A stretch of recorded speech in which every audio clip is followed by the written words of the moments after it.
Good afternoon, everybody. Welcome to Stoveside Chats. My name is Chad Blackwelder, Food Service Marketing Specialist for the Department of Agriculture. Thanks for joining us today. Got a good interview with Chef Patrick Cowden of Farmhouse Cafe in Wendell, North Carolina. It's a great place. All right, we've got some folks joining and waving. Thank you so much. Appreciate that. Stephen and Lakewood. Mama Freeman, thanks for joining us. Mariana, appreciate it, guys. All right, so we're just waiting on Chef to, there's laughing spell. Waiting on Chef Patrick to join us. We'll give him just a few minutes here. There he is.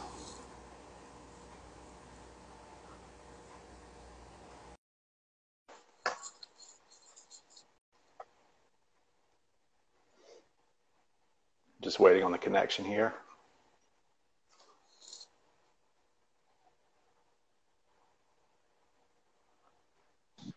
Oh, there he is.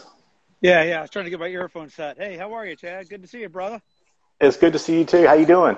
I'm doing all right. Good deal. All right, for those who are joining us, this is Chef Patrick Cowden of Farmhouse Cafe in Wendell, North Carolina.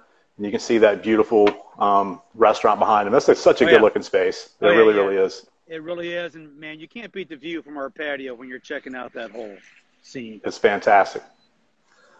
So, Chef, tell us a little bit about yourself. Give us your background and what led you to where you are right now.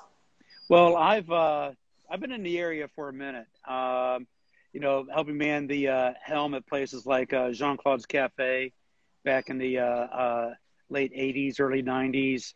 I worked at Centerline Inn and Resort as a pastry chef for a little bit. I came back to town. I was opening chef for Michael Dean's and Rocky Top to help them get going. Spent some time in Chapel Hill. Was the executive chef at the Weather Vane at Southern Season for a number of years. Headed up Tobacco Road Sports Cafe. And then we came on great deal. Started working with a really good old buddy of mine, Daniel, to open up the Pharmacy Cafe on Person Street and to do Green Planet Catering. That was a fantastic operation. And so while we were doing that, I actually moved out here to Wendell Falls about 3 years ago. And the folks here, there was a little coffee shop here in the farmhouse, and they had decided to not renew their lease because they were just moving on in life. And they approached us and said, hey, we know you have the Pharmacy Cafe, got the catering. Would you be interested in taking the cafe? And literally, it was a no-brainer since I just live right across that lake right there. So, yeah, sure, we'd be happy to do it. And it's been a great year and a half. Well, except for COVID, it's been a great year and a half that we've had it so far. Yeah, and you're one of many I know that embarked on a new endeavor right before all of this hit the fan. But I want to back up briefly and talk about a little bit of your history. Now, were you working at Jean-Claude's in 90 or 91? Yes. Yeah. Okay. They're from like 90 to 94. Yeah, I was with the original owner, Jean-Claude Gross-Piron, and we were there for 3 years, and then Therese Freeman took it over. And then that's when she took it over, I helped her with the transition, and I kind of had lost my mentor in Jean-Claude. And that's when I decided to piece out to culinary school. So I went to Vermont, to New England Culinary Institute up in Vermont. That's a great school. Yeah, it is. And yeah, the first I made at Jean-Claude's was my mom and I went there. Johnson & Wales was having like a recruiting meeting in Raleigh. And we went there, and I had my first ever savory French crepe. And then we went to the Johnson & Wales meeting and ended up going to school there. But that was a great little restaurant. Up to current speed, tell us about Farmhouse Cafe and what you guys are doing there. Yeah, well, what we're doing is, you can see from the building, it's a really kind of a very contemporary styled farmhouse. So we're doing a lot of lighter fare, grain bowls, very cool sandwiches.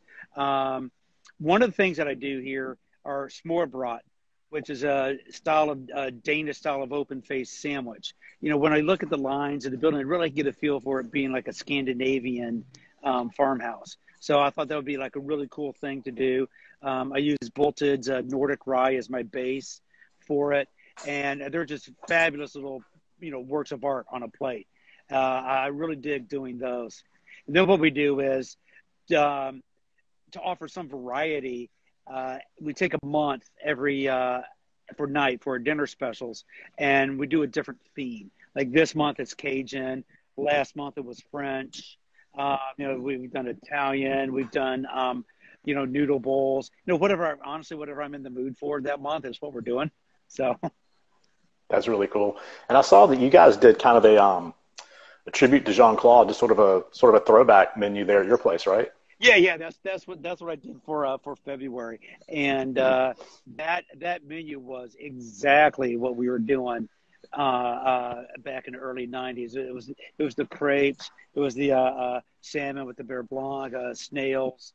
But yeah, exactly like Jean-Claude had taught me how to do, and I rolled that into my guys. Hopefully, they'll start getting a little French in them too.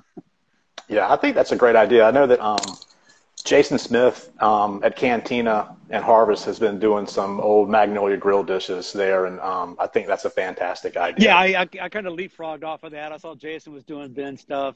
I'm like, hey, this is a fabulous idea. Let's, we really need to, pay tribute to our mentors and the folks that have put us on our path. And, every so often we have to, recognize them and, just show folks kind of where we came from, So many of us, it's not about what school you go to. I mean, to a certain extent it is, but it really is, the talent of the folks that you have worked with and that have mentored you along the way. And, we need to show them appreciation. Yeah, I think that's absolutely right. And I saw Jason a couple of weeks ago, went and had a couple of tacos at his place, and we were talking. And Jason and I worked together at Magnolia Grill years ago. And we were finally remembering how complicated and detailed those recipes are. And I think, Jason maybe kind of made some amendments to make them more executable for his operations. But what? I'm glad he's doing it, because I think that folks, young folks coming up should know about Jean-Claude and Ben Barker and Karen Barker and all those folks who really paved a great path for us who came later.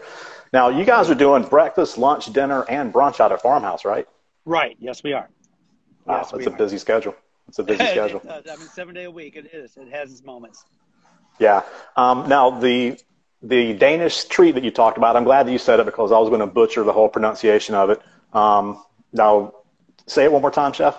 Well, I butcher it too. And it's more like Smarterbrot, but Smarterbrot is more apt for that. Yeah.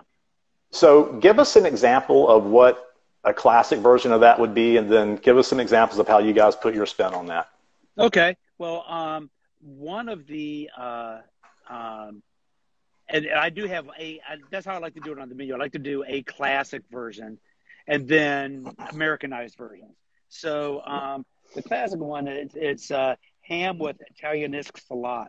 So it's basically, it's Nordic rice spread with a nice flavorful butter. Then I put just a little bit of arugula, smoked ham, and a topping called Italianesque salad, which is peas, carrots, some red pepper, more like a citrus herb mayonnaise all tossed together and topped on it. And to the side here, I'm trying to find some pictures of them to bring them up, But so that's a classic one. One of our better sellers is one that I'm doing with salmon. So it's the Bolted Breads Nordic Rye with lemon tarragon aioli. It has arugula, napa cabbage slaw, a roasted tomato pea salad. Then it's the salmon, and then potato crisps. Those like little sticks, those little crispy potato sticks on top, and then microgreens to finish that off. Okay, so, wow, that sounds great. It really is, and it like I say, I'm trying to pull up. Oh, hi, B. Here's a couple of good pictures. So this is a roast pork one that I had done in the fall. Wow. So you can see they're really, literally, just nice, cool pieces of art. And if you really want to see and know the depth of go on Pinterest and just, search s'more brat. You're going to be like, wow, that's cool. I'll do that. Is. I'm definitely going to check that out. That's the salmon one. I don't know how well you can see it or not. Yeah, I can see it. It looks great. Cool. Yep. Yeah, I think on your, I don't remember, I was doing some research on you, and you were talking about a shrimp and grit version that you did that sounded pretty awesome to have andouille gravy and stuff on there. Right. So sounds like you guys are having fun, and I tell you, the folks of Wendell are really fortunate to have you guys there, and it's so cool that you're located. I mean, you couldn't be more of an ideal example of a neighborhood community restaurant having Wendell Falls, which you're a part of that community.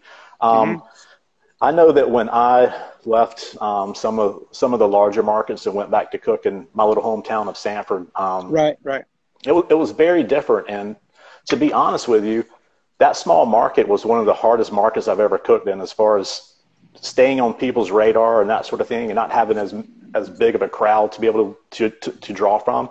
Have you seen anything like that as far as switching from Raleigh to Wendell?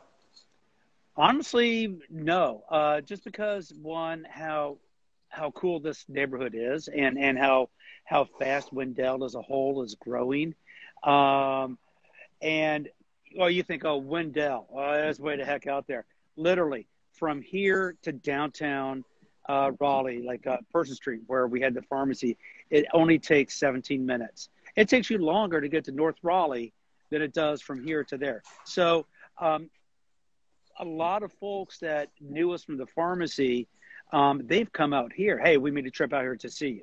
And so we're close enough. Like Sanford's a minute away from, Raleigh, and you have a much smaller market to pull from. But really, this is, coming out the windows is like if you're going to go and catch a meal down in Apex or Cary, honestly. That's a good point, Raleigh. You're right, though. The biggest thing, though, is this sense of community and all the folks around us. They've sustained us really well through this whole pandemic. We couldn't thank them enough, for all of that. So anyway, always, you think business could be better, but we've been very, very blessed out here, with the folks that have come and seen us. Yeah. Now you brought up COVID, and we got to talk about that just a little bit here. I know that you said Pharmacy Cafe didn't make it through that, and I'm sorry to hear that. I know that's tough for you. So that you had that happen. What changes? What did you guys have to go through with Farmhouse? What kind of changes did you have to put into place? What's going to be a permanent fixture moving forward? And just kind of give us a sense of how you think restaurants are going to operate in general after all this, or honestly, in concert with it, I guess. Right. Man, I tell you, so much of it was just like flying by the seat of your pants there for a minute. It changed from one day to the next.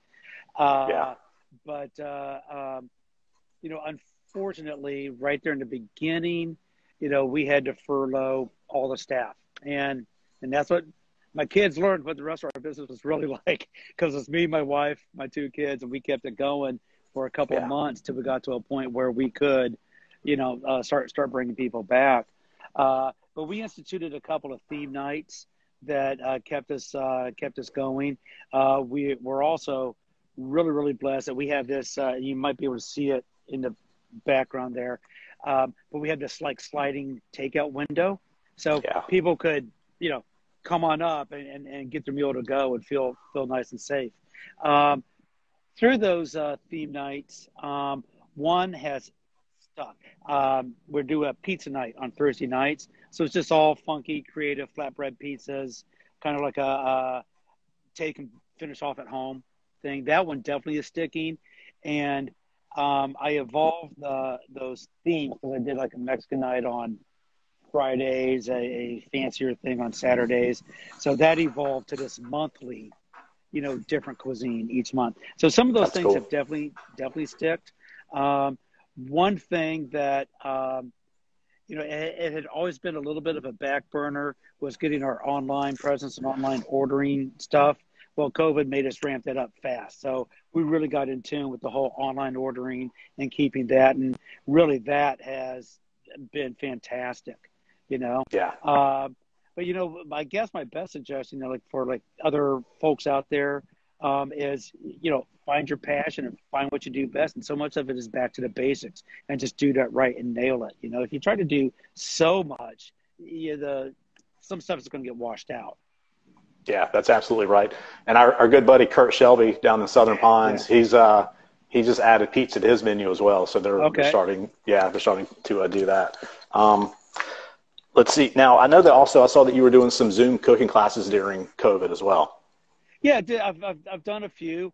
That's a project that we've was going to move forward with, but as COVID things started to restrictions started to ease up a little bit, we actually kind of put our focus more on our programming and stuff like that. So we're going to be bringing back again.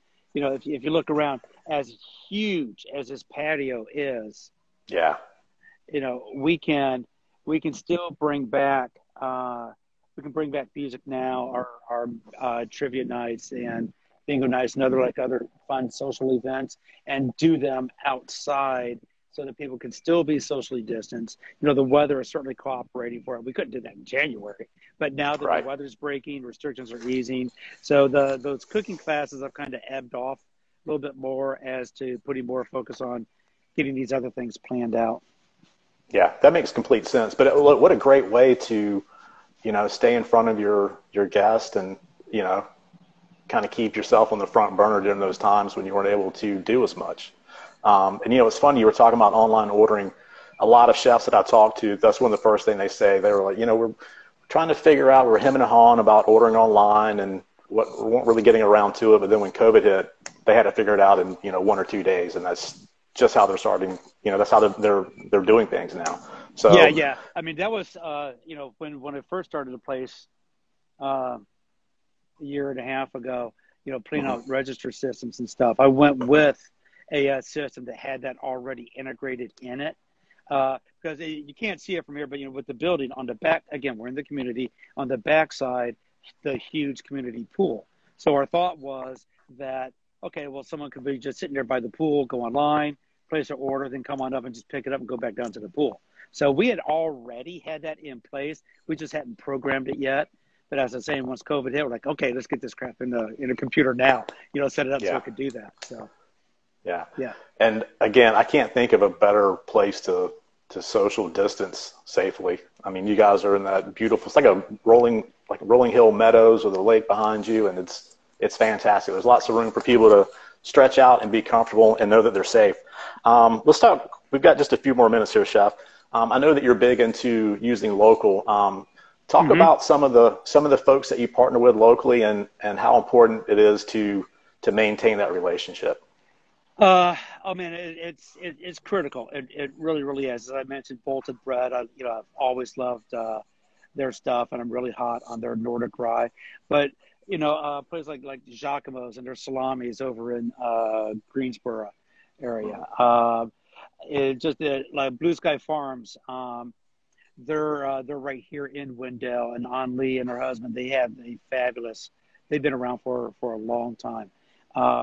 I go to the farmers market quite a bit, and just like Wise Farms, and when the apples are there, I'll just pick what I need, and that's the beauty. I'm going to back up a little bit, and you're thinking about talking about your small marketplace and stuff, like Sanford, going to a smaller market. That also was sort of the reason why I really wanted to do the farmhouse. I've been in a lot of big places, and they can sometimes just be a factory. When you're running a 600-seat restaurant and stuff, it's tough, And getting back down to more of a sense of community, that's why we started the Pharmacy Cafe, and we're continuing it with the Farmhouse. So when it's much smaller, then you can utilize those local folks so much easier, When you're trying to find product to feed 600 seats, a lot of little local guys just don't have that. That maybe a little bit, but not enough. But when you're small like this, when you change your menus constantly, you can stay current. You can just go at the whim. So as I mentioned, I go to the farmers market quite a bit. I think I'll do this with that. I'll do this with that. Just pick up what I need. But obviously, too, it's not just about the produce. It's about other things, North Carolina. All the beers, every beer we have here is all North Carolina. We like the T-shirts are made with North Carolina cotton. Like the flour, I'll source that. That's with North Carolina flour. Obviously, the grits, whenever I do them, are here. So, the ham from Johnson County. Goodnight Brothers, I love their country ham from up in the mountains. Lusty Monk. Is there a better mustard around than Lusty Monk in Nashville? There really isn't. Nope. So, whenever I plan a menu, I really look at what's available first that I could build around. So, in any given day, easily 70-80% of the stuff is North Carolina products that we utilize. Yeah, that's really cool, and it's obviously great to keep dollars in the local economy. Everyone benefits from that, especially the customer. And also, like you said, going to the market, just if you've had like mini writer's block and you go to the market, that's gone. Like you're just the ideas start flowing, and that's exactly. Hey man, exactly. And in another sense too, it's not only is it dollars and it's that inspiration, there really is a certain food safety component in it as well. It's not something that's trucked forever. It's not mass grown. That's right. You can go, since they're local, and I do this quite often. I go and vet the place. I'll go there and walk the field with the farmer, or I've been up to a Goodnight Brothers, see how they cure that. It's so cool because when they do the ham, they use a machine that they got from Parma, Italy, to press their hams and to do a prosciutto style, cured ham there. So I mean, you learn so many interesting things, and you can really appreciate the love of a small handcrafted product that you can some kind of mass market off the back of a huge truck. Now, mind you, there's a place for that and all, but that's just not me. That's just not how I do. Yeah, absolutely. Yeah, I got to go up with Sam Sukoff from Lady Edison. We went up to Goodnight Brothers, I guess about a month ago, and hit all three of their warehouses, and it was really, really cool. Like I didn't realize they had like a spring room and a summer room to try to replicate the temperature and humidity for those certain times of year.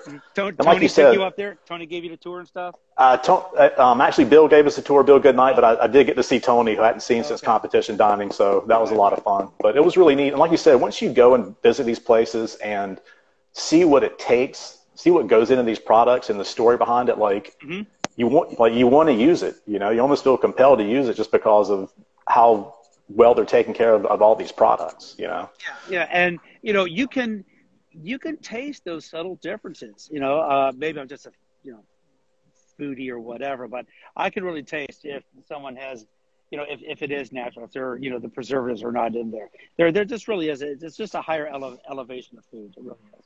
Yeah. So we got time for two more questions. Okay.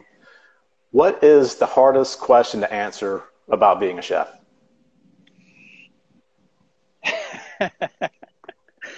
That would be for my wife. Honey, when can you take time off where we can take a vacation? That's funny. That is a common answer that I get. And also, what is your favorite dish to cook? Like those two are incredibly hard to answer. Exactly. What do you like to, how do you describe your cuisine? That's another one. And my answer, honestly, is I do mood food. It's like whatever I'm in the mood to do that day. It could be just one sloppy old burger, or it could be, a torchon, a foie gras, It's whatever I'm in the mood for that time. So really, if you had to say, tie me down to cuisine, it would just be mood food, what I'm in the mood of doing. Yeah. Yeah. I'm the same way. And it's either like what you're in the mood for, or you see somebody making something and you're like, I've got to figure that out somehow. Like I want to try to make that myself. Yeah. Right. Well, Chef, thank you so much for your time. I'm glad that you guys are getting back open again. And I know like you said, you guys have a lot of cool stuff planned for outside, the cornhole, the trivia, the live music out there. Yeah. So you guys make sure you're following Farmhouse Cafe on social media, on Facebook. I'm assuming you're on Instagram. And yes, right. It's all Farmhouse Cafe Wendell. On Facebook and Instagram. We have another just Chef Cowden Instagram as well. But really, for events here, farmhousecafewendell.com. Yep. And make sure you check out the website. You got to see this place. It's beautiful. It really, really is. Yeah, it really Chef, is. Thank you so much. I appreciate your time. Let me know if you need help with anything, and I'll hopefully talk to you soon. I'll do that, brother. Great seeing you again. Thanks for having me. Really appreciate it. You too. Take care. All right. All right. Bye-bye. Bye.